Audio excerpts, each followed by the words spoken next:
Hello everyone, the Train Boy here. This is really important.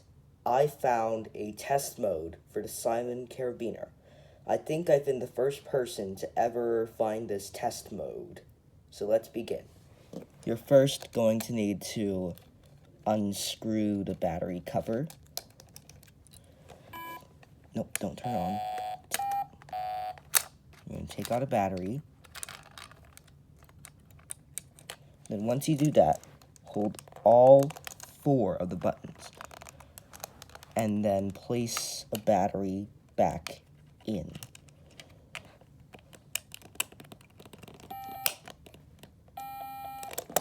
So I'm gonna do that.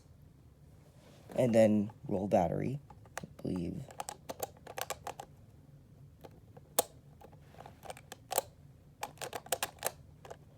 Oh my god, I forgot how to do it. But I saw something that, there we go.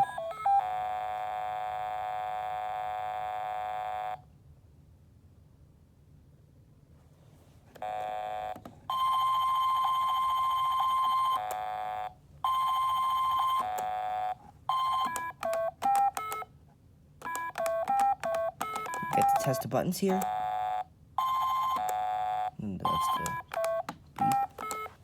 So this is a really interesting test mode.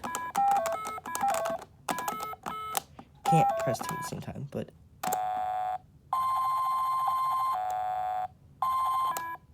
And that's the conclusion of the test mode. Take out a battery and your Carabiner Simon will be ready to play again.